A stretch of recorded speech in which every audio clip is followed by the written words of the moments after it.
Hi folks, and welcome to the Epochs of the Lotus Eaters, episode 36, where Bo and I are going to be talking about Lycurgus, the communist lawgiver of Sparta. Sorry, I can't keep it in. It had to be done. He's a commie. He sounds like Lenin. He's a collectivist, isn't he? It's not just that he's a collectivist. I mean, like, he's literally imposing communism on Sparta.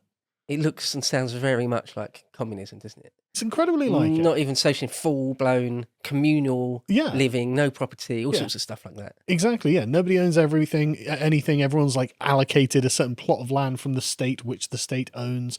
Women are to be treated exactly the same as men. And all of, we're abolishing money effectively as well by introducing, I'm jumping ahead a lot here, but it just really like, and the veneration about Lycurgus is just like, wow, no, he was awful. And having nice things, the idea that luxury is evil must be done away with for everyone. It's incredibly austere. Yeah. Incredibly austere. And don't get me wrong, there is a part of me that can respect this kind of austerity, but not when it's imposed on a people. It has to be chosen for oneself, right? Yeah, well, yeah. Sorry, I'm getting way ahead of everything here. Which dive straight in. Yeah, I know, but it but really bothers me. It was, Lycurgus was cool. It's like, no, he wasn't cool. It's a commie. Tell you who was cool, Solon. Okay, we'll do a different episode on Solon. Anyway, so let's begin at the beginning. Lycurgus was probably a real person. Yep, probably more likely than Theseus, I would say. Yeah, and he's alleged to have lived at some point, but we're not sure. So again, a bit quite like Theseus is that the chronology is confused. It's not as bad as Theseus, but so some say that he was contemporary with the Trojan War, or with Homer, certainly. Well, and Homer himself is not really a single person, almost certainly. Although there probably, again, was someone called Homer who was a poet. Right, I mean, the things that are ascribed to him. Yeah. But and so that was supposed to be about the 9th century BC, something like that? Yeah, roughly. Right. Something like that. So 9th century. And it's alleged that Lycurgus knew Homer. Yeah, yeah. And some people say that it might be much, much later than that, 7th century BC or something. Or some say that he was involved in sort of the inaugural games, which is like the 770s BC. Yeah, so 8th century. So 8th century. But whatever it is, it's not clear. Yeah. But it does seem the way he's spoken about and written about, it does seem to have been a little bit more rooted in real life than, say, Theseus. Yeah. So there's not lots and lots connected to his story that's sort of purely like fiction, like must be fictional, like he's descended from a god or anything like that. Well, well, I was gonna bring that up. It's remarkable how mythological Lycurgus' life actually is. It doesn't. There's nothing in it, as far as I can remember, that's actually fanciful. No, right? Yeah. Yeah, there's nothing at all, I don't think. No. Where you're like, well, that's obviously not true. Yeah. Can't be true. It's Is he like the that, son really. of Zeus? Well, they don't claim that. But we are going to go by, it's worth saying straight away, we're going to go by Plutarch's account, Plutarch's Lives. But he is mentioned by all sorts of people, Herodotus and Thucydides, Xenophon, Plato, mentioned by Polybius, mentioned by all sorts of people sort of in passing. And Plutarch does point this out as well, being like, well, there's like, a dozen stories about him. They're all conflicting, so...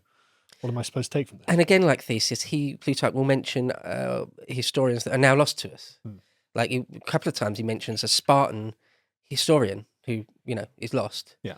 He says, like, only this guy says this about Lycurgus. Everyone else, no one else says that. Right. For example, that he went to Egypt is one of those things. But doesn't Plutarch claim that the Egyptians claim that Lycurgus came there? Yeah. I mean, maybe it's probably just latching onto a famous name, isn't it? Oh, yeah, exactly. Or maybe, it's good to claim that Hercules came to your city once, or Theseus came to your city once.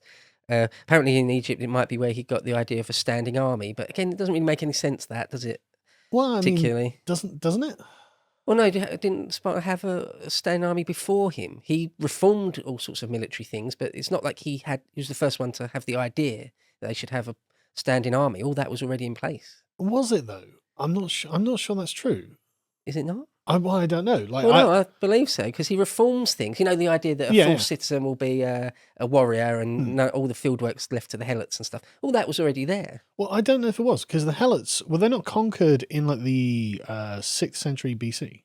Well, yes. But Plutarch just talks as though it's already the case. He Talks about them in a little bit of detail. He does talk as if that's the case, which is, I think, a failure on his part. Right. Yeah, could be. Like, not. Be. So, but the thing is that this is another like common trope for lawgivers as well. That the same thing for Solon as well. Where, he traveled to Egypt, learned a bunch of stuff off the Egyptians, and then came back. Because Egypt was known to be an ancient land even in that time, so it was prestigious. There's time-honored wisdom there. Yeah, I was just going to say, like, they're the custodians of some ancient wisdom. Exactly. Yeah. Well, I mean, don't get me wrong; they probably were. Yeah, I don't want to take anything away from them. yeah. They probably were. But yeah, it's who knows. One of the things you've said they've called him the lawgiver, which is sort of his main thing. If Theseus is known as sort of a unifier, thing that quite often, the epithet that quite often gets connected to Lycurgus is the lawgiver. Because he was a king briefly, we'll get into it, but he wasn't really the king of Sparta for most of his life. No, not but he is sort of the lawgiver. yes. And it makes me think of Judge Dredd's pistol. It's called the lawgiver. I can't get that out of my mind. But See, anyway, it makes me think of Karl Marx writing a manifesto. Here are the laws of communism, effectively, and they're from Lycurgus, and you can't question that, can you? So do as you're told. But, Plutarch does say biases. right at the beginning. He says explicitly, every single story has got discrepancies in it. Yeah. There's different versions of every story. So again, just like Theseus in that sense. So again, if we say something or I say something, you're like, oh, that's not quite what I thought I'd heard. Well, it's because there'll be more than one. Yeah, you doubtless heard differently legitimately. Yeah, right. Yeah, like Xenophon's account of things won't be exactly the same as, say, Plutarch's. But yeah, one of the things I would say is that I used to quite often get Lycurgus mixed up with Lysander. And other than being Spartan leaders, they're very, very, very different men. No, separated Lysander, by 400 or 500 years. And Lysander very was different. definitely real. There's no reason to think that Lysander's. The stories on him are fairly concrete in the full light of history. Absolutely. Yeah, I haven't got a good reason why I would used to confuse them. It's like I would usually always confuse them. Exactly, it's all it is. That's all it is. Like Lewis Carroll and C.S. Lewis, I get those mixed up in my mind. Yeah. I know they're very different people, but anyways. No, I'm with you on that. Right, so let's talk about his early life.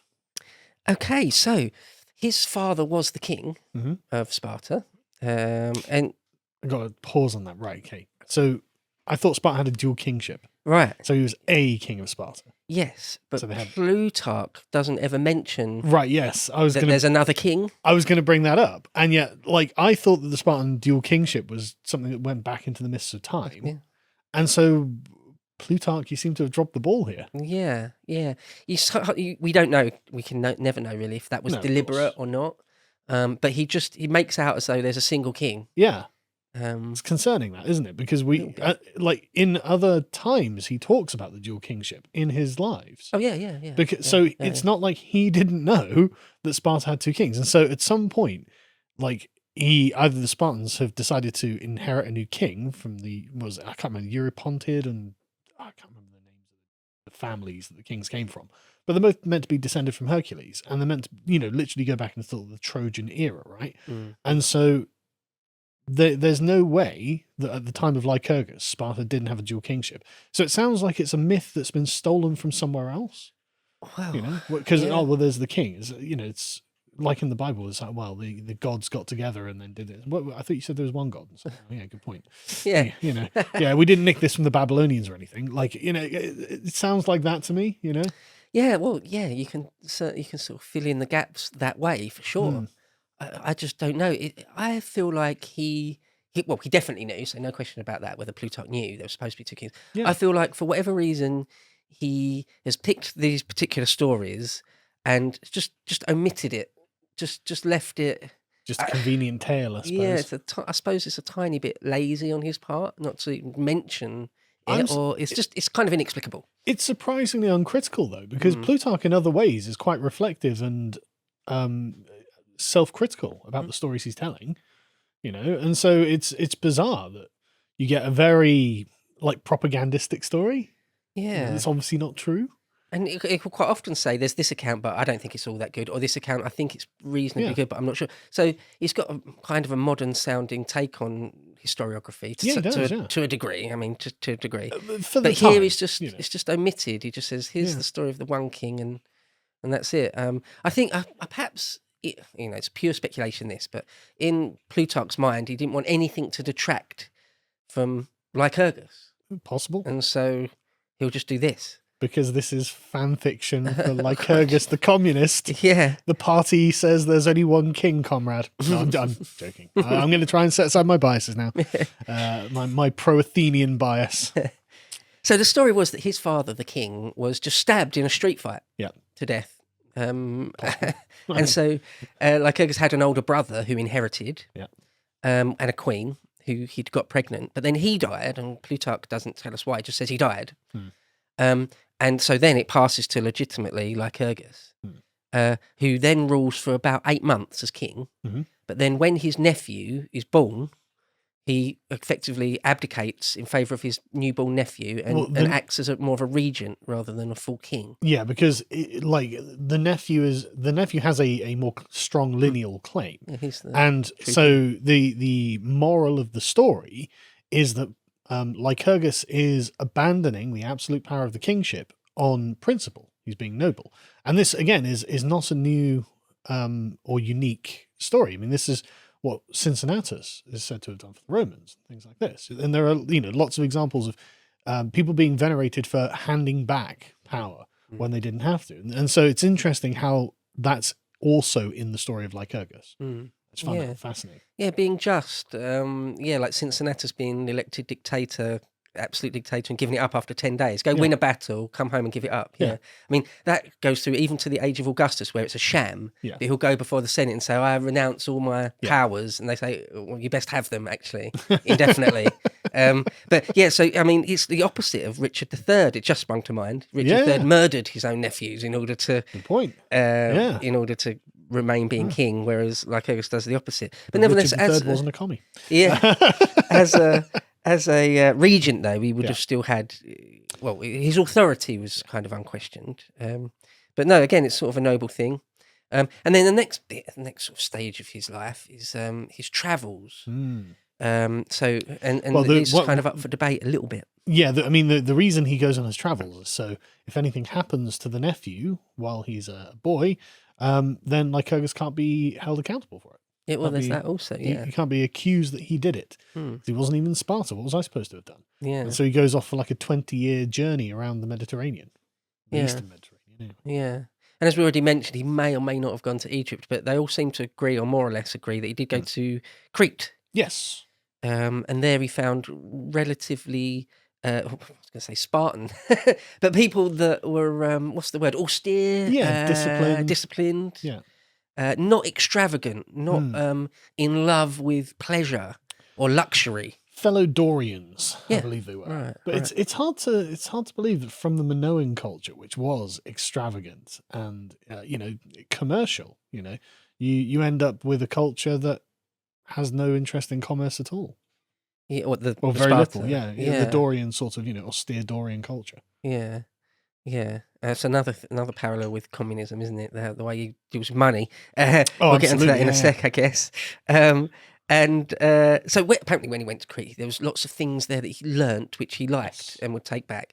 Then the next thing is he would go over to, he apparently went over to sort of the Ionian coast, the west coast of Turkey, and there found examples of people or polities, ways of conducting politics, which he didn't like. Yes. There it was all very extravagant and very individualistic and very wealthy. Very much like the Athenians, incidentally. I mean, this is the ethnic split within this section of the Greek world, isn't it? You've also got the Aetolians in the north, but the Ionians and Dorians, basically east and west of the Aegean.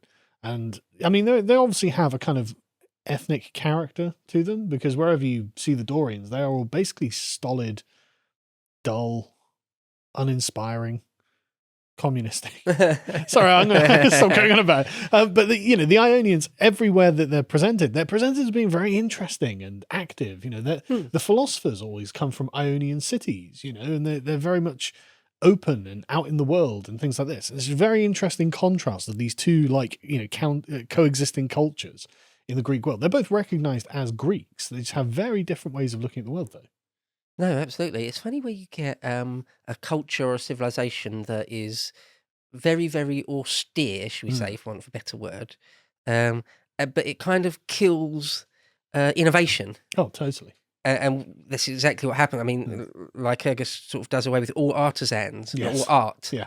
It kind of leaves you, you might be like a bit more righteous, maybe is not maybe the right word, but it does away with this whole nother level of the human experience. Just does away with it. Yes, but I mean, as I understand it, in the Spartan hegemony over Greece, the other Greeks did have a respect for the austerity of the Spartans. Oh, massively, yes. They did respect, and there's Callum was telling me about the North Koreans and the South Koreans, and the South Koreans do respect the austerity of the North Koreans. Like they consider themselves to be morally superior because of this austerity. And so I'm not saying there's nothing tangible or important about that. I think that, there probably is. And the Ionians probably recognized it as a bit of a moral failing to be such degenerate hedonists. Yeah. Yeah. Because they were. Yeah. No, they were also fun. Yeah, no, absolutely fair enough. There's a quote that I was going to say for later, but I think it says quite a great deal. This is a quote from Plutarch. He says, quote, "He trained his fellow citizens to have neither the wish nor the ability to live for themselves, but like bees, they were to make themselves always integral parts of the whole community, clustering together about their leader, almost beside themselves with enthusiasm and noble ambition, and to belong wholly to their country." Okay. But to be illiterate, to never, like literally can't read or write, never to create any art, never to innovate. A kind of illiterate fascist state. It's like, you look at the North Koreans, say, and they don't really innovate. No. Or you look at Soviet art; it's one style of art. Yeah, we want one style, and it's got a message in it. It's not saying anything about the human condition. It's saying the party wants you to think this. And so, you've done away with sort of some bad aspects of humanity, excess, of excess. Yeah, okay, you've sort of dealt with that, but what you're left with is something sort of terribly sterile, or something that's kind of doomed. Actually, ultimately, if you can't adapt and change and innovate.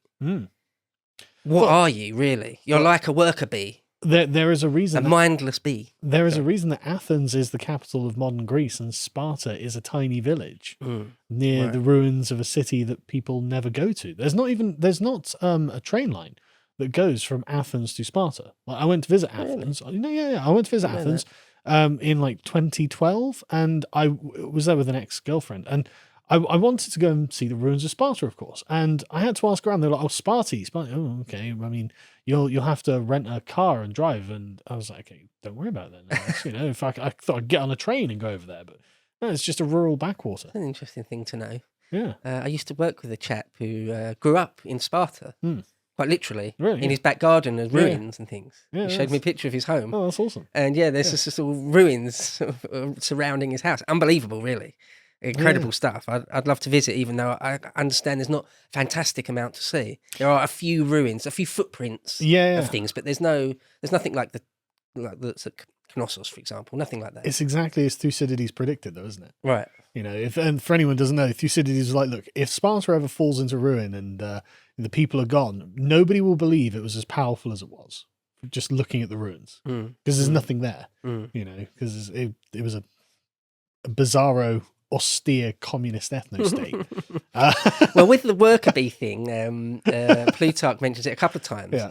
And, I don't want to get all Kathy Newman about it, but are you saying we should be like the bees? I mean, it's a bit, yeah. Well, yes, that's absolutely it. And he's saying be a drone for the country and no more. Yeah, absolutely. And like, there's definitely veneration about the idea of like the state of affairs that's created in Sparta. It's this like very strictly managed, top down, planned. It's a planned society, and there's always been like a weird dream in the human consciousness. Oh, wouldn't it be nice if we could rationally plan society? It's like, well, it never has been. We've got examples of this literally going back all the way to Sparta, and all of these examples have been kind of terrible, actually. But there's always been this weird admiration for the idea of a perfectly regimented society, like a beehive. I don't know. It strikes me as being awful. But oh yeah, that's why I'm an Athenian partisan. It's dehumanizing. It is. Like I'm more than a worker drone. Thank you very much. Actually, yeah. If thanks, you don't mind, but no, yeah. To watch the full video, please become a premium member at lotuseaters.com.